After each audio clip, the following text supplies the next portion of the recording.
For those of you who regularly visit my channel, you know that for some time we've been covering the matter of Chevron and the country of Ecuador.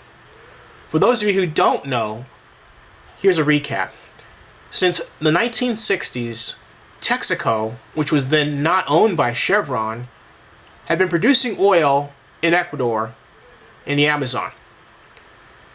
They continued this activity with the partnership of the country of Ecuador all the way through to 1989, when the country of Ecuador elected to have its then new state-owned organization, Petroecuador, produce oil.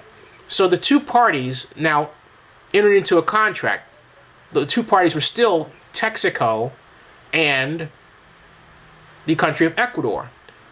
In 2001, Chevron purchased Texaco, but by doing so, acquired all of the responsibilities for the activities in Ecuador, past and present, that Texaco held. Now, by this time, Petroecuador was running all of the oil wells there.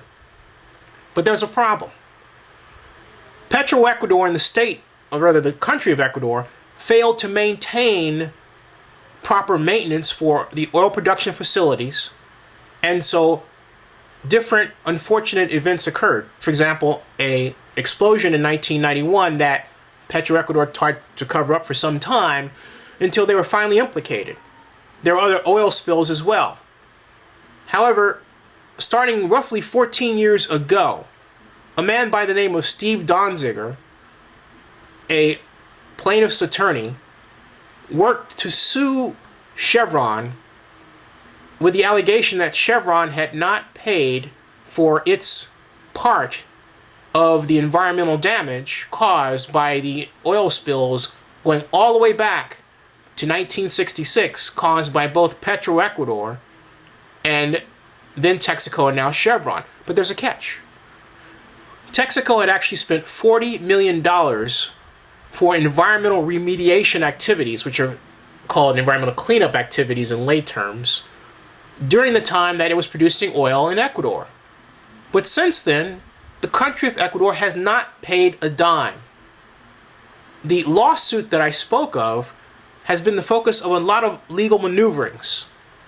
The latest one is that on Monday, the U.S. Appellate Court in New York elected to not give Chevron the right to pursue arbitration with the country of Ecuador, such that they could discuss what share of environmental damage should be split. Now, Chevron Texaco has paid its $40 million, but again, the country of Ecuador has paid nothing.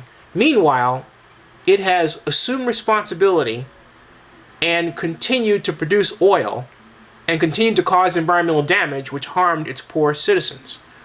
Meanwhile, the country of Ecuador has embarked on a three-pronged strategy. First, take over production from Chevron. They did that. Second, kick out American oil companies like Occidental Petroleum, take over their means of production, and I might add their luxury cars, and gain money from that source. Check, they did that. And then number three, sue Chevron and have them pay, they would like, $16 billion, which would then go to ostensibly environmental cleanup, but one never knows where that money actually is going to go. The bottom line is that the country of Ecuador is trying to stick it to its poor citizens on the backs of Chevron. And because of the way the U.S. Appellate Court read the contractual agreement, Chevron now has to seek another way to cause the country of Ecuador to pay its fair share of environmental damage.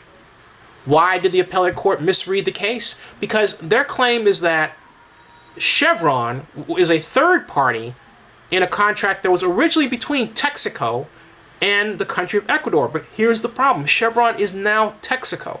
Therefore, my assertion is that the U.S. Appellate Court screwed up, but Chevron can't return to that. The bottom line is that the fate and the lives of the poor citizens of Ecuador, who may never receive the help they really need, hangs in the balance. Chevron Texaco has done its part, but the country of Ecuador has not done its part to help its poor citizens.